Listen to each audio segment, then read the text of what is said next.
What's up everyone, this is the RC Nerd, and in this video, we're going to be installing a ton of parts onto the Stampede. Alright guys, give you a quick overview of what I'm installing.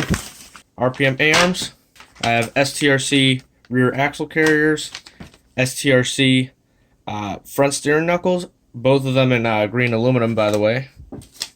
Decided to go RPM caster blocks. I have these RPM shock guards that I'm going to be installing, and then I bought the pins kit because I actually need the steering pins out of it. And I'm probably going to replace all the rest of the pins because if I remember correctly, this does have, Phillips head pins, Phillips head screw pins. Not that they're bad or anything, but might as well have the nice ones. Alright, let's get into this. Alright, well, I guess we should start tearing down the truck. I'm just going to go ahead and take off all the wheels and just disassemble stuff. Okay, replacing A-arms is really easy. There's just 3 screws. A screw pin on the inside, one on the outside, and then the screw that holds it into the shock. Old one comes off, new one goes on. That's it. I'm also going to remove the top of the shocks because I do want to rebuild them a little bit, and specifically I want to dye all my shock bodies black. Because the spare one I have right now is red. That's not going to work, and the other ones are all gray. Hey, look what I found. Black shocks that have already been built, for the most part. I guess with that, we're going to go ahead and put on the front A-arms. Alright. Call that part good, and move on to the caster blocks and steering knuckles. And now, I don't need the blocks and knuckles themselves, because I have those. So there's only a few things I actually need. Let's go ahead and flip this over and get these steering linkages off. Tie rods for the turnbuckles, that's what I'm thinking.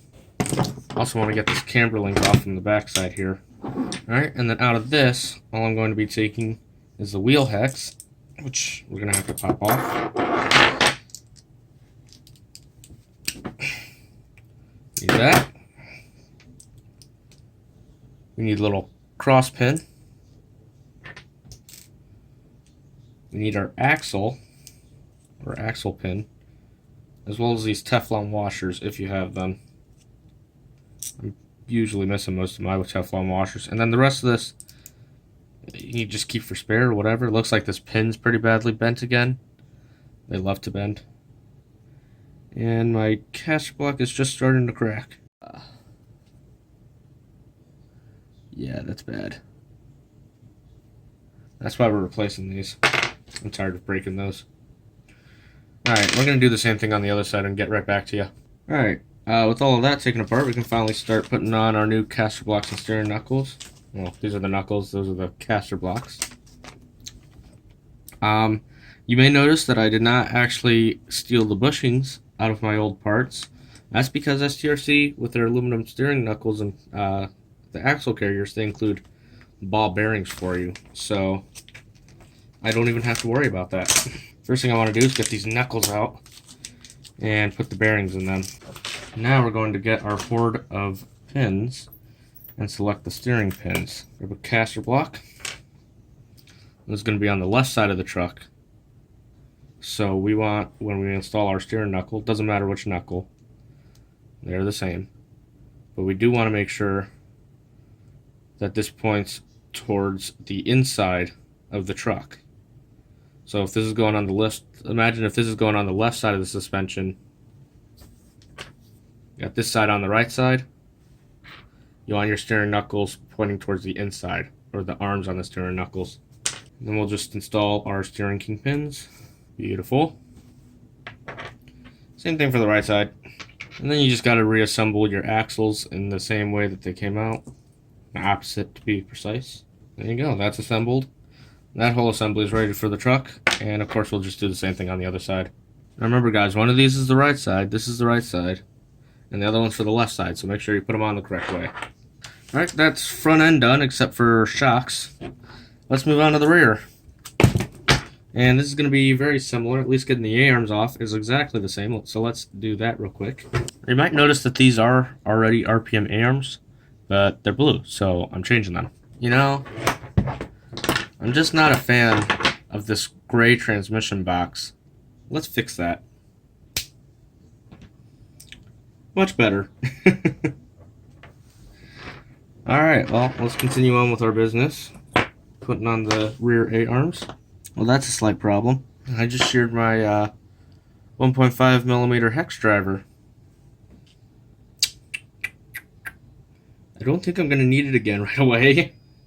But that's certainly not good. Let's go ahead and take care of these rear axle carriers. We're just going to remove the camber link, get the rest of the truck out of the way, and work on the axle carriers for the moment. And again, pretty much the same. So you pull off your hex adapter, get that off. Your pin goes flying out, but there will be a cross pin. Grab the Teflon washer and grab your axle, and then we're going to do the same on the other side. Now, rear STRC stub, or axle carriers, I mean.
Okay, so for these rear axle carriers, these camber link screws are actually screwing into aluminum, and there's nothing else to hold that into place.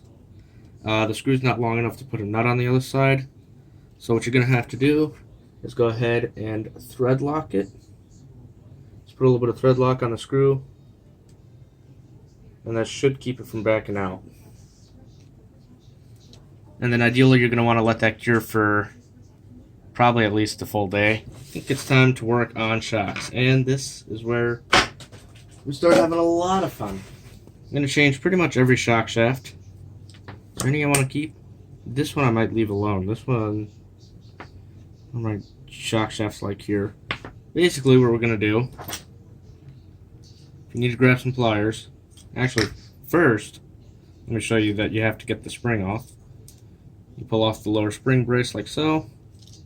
Take out the spring, upper spring brace. Now you have the shock itself. I'm going to start with this one. Take the tool, put it in the shock cap, and unscrew it. Hey, this one even has a shock bladder. No wonder it didn't leak out.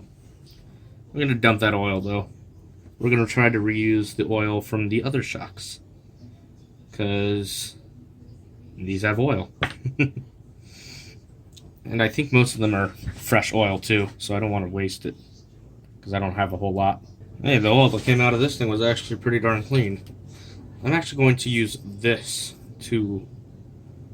I'm going to take parts from this shock and put it on onto here, because this shock's the one that's actually bad. It has the strip body, and this is probably going to have the least amount of reusable parts.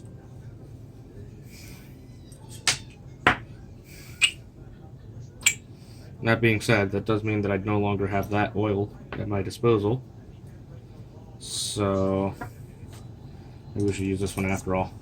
Put just another drop of oil in there just to make sure it's topped off. Looks like this shock cap has a bladder, so I'm going to go ahead and use it and just screw it on all the way.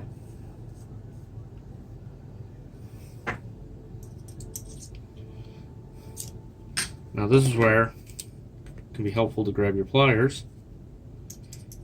If you really cared, you'd put paper towel or a piece of foam or something just to help prevent any damage. You don't need to go much tighter than hand tight, just a little bit. And this has too much oil. You can see this doesn't want to compress at all. That's bad. So I'm gonna loosen it up, push that in all the way. So if you loosen it like that, is that enough? That's much better. Let's loosen it up a bit more.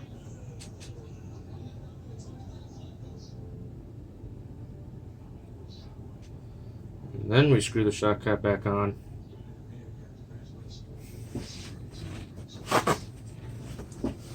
And wipe off all the excess fluid, and hopefully the shock will be perfect. Go ahead and snug it just a little bit.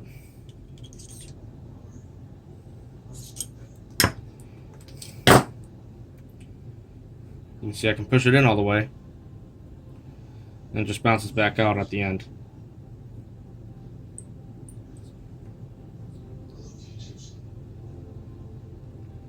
Comes out most of the way, huh? That's cool. That works for me. Close enough. Let's do that for the others. Now, if most of these other shocks, I'm actually taking them apart a little bit further. I'm going to reuse this shock shaft on this one because it's the better of the remaining two rears. We're going to loosen up the bottom shock cap as soon as I can get a grip on it.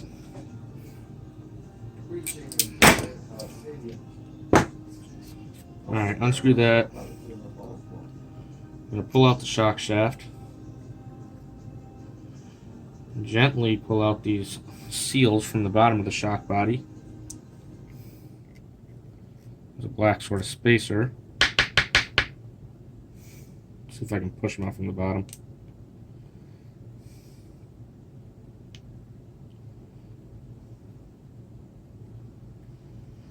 And doesn't want to grab it. There we go.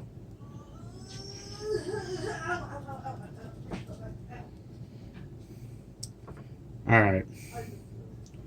We can put them back into the new shock body. So we're going to go blue, then black, and then blue. We're going to slide in our good shock shaft. Pull that through. Put on the bottom shock braid, or shock cap. Go ahead and screw that down. That's good. Now, take your paper towel, wrap it around the shock shaft, grab it with some pliers, and put on a rod end. In fact, I don't want these rod ends. Matter of fact, I want to get the ones that were included with my new braces. Slash shock guards, in fact. Alright.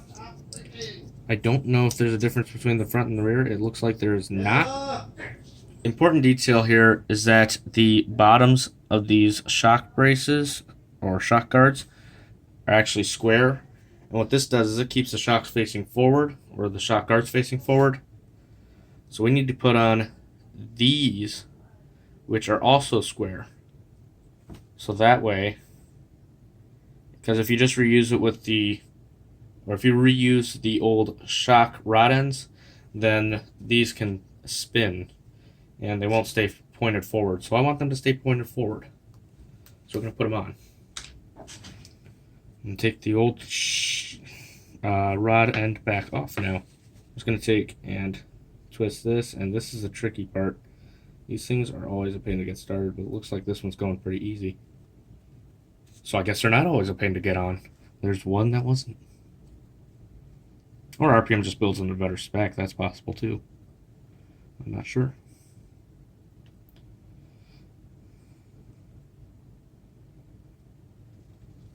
I guess that's tight enough.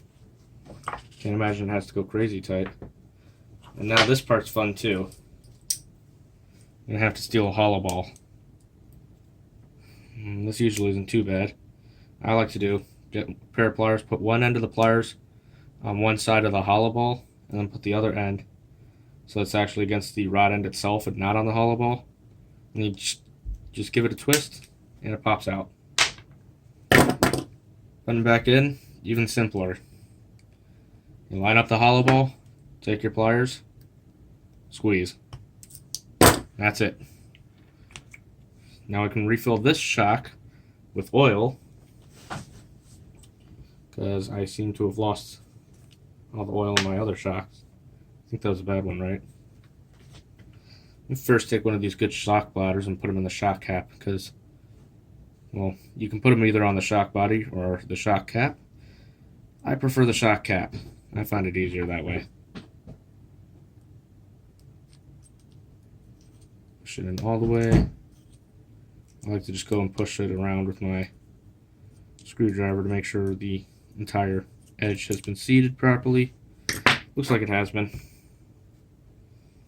So now I'm going to fill this up with shock oil. So you do that. I'm going to push out the bubbles. Should have done this on the other shock too. Oh, I pushed it a little too far and sucked in air. Ah, I did it again. Luckily this stuff's pretty thin. Air bubbles come out quickly. If you're using something really thick, 50, 60, 100 weight shock oil, that stuff would take you. You might as well just let those sit like overnight. Alright, that's good enough.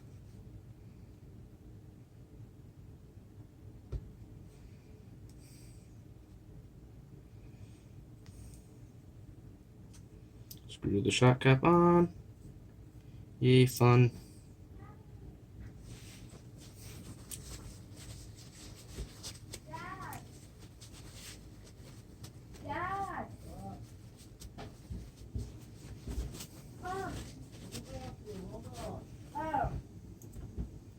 There you go. This one's even better than the other one. Much smoother.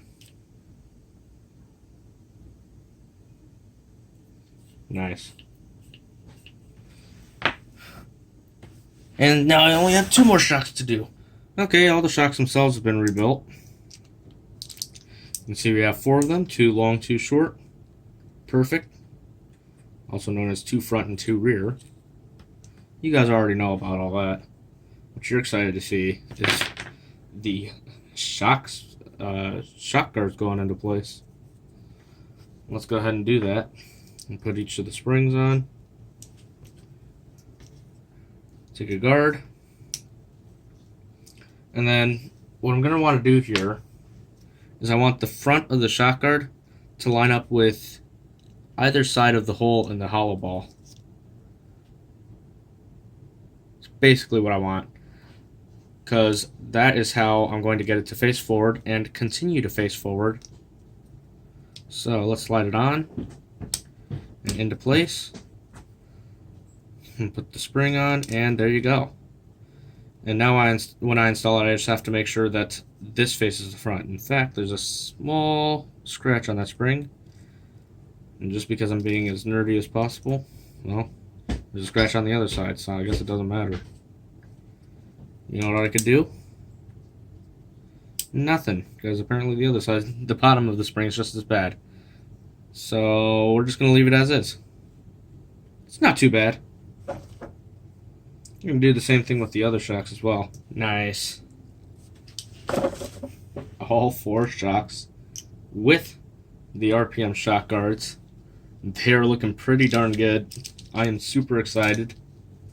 Now I'm going to put these little bushings back into my front shocks, because I have a little bit different setup on the front than I do on the rear for the upper shock mounts. Let's go ahead and get all this out of the way. I don't care about any of it right now. Just going to set it somewhere like that. Most of those parts are probably still good. A few of the seals and stuff are probably just going to get thrown away. And now we'll go ahead and reinstall our shocks. And I guess since it happens to be convenient, I'm going to start with the front ones. Oh, yes, guys. I'm so happy right now. It's starting to look really, really good. Gotta finish it off. I'm going to plug in my motor wires again. And then we'll put the wheels back on. And it will be complete.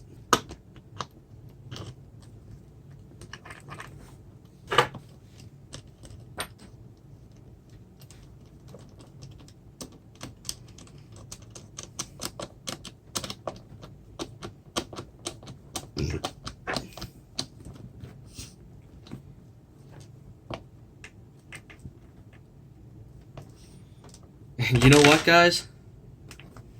I have to say, this truck is looking really good. Honestly, guys, I'm just super, super happy with this truck and the way it came out. In fact, I'm so happy with it that it really just makes me want to beat the crap out of it.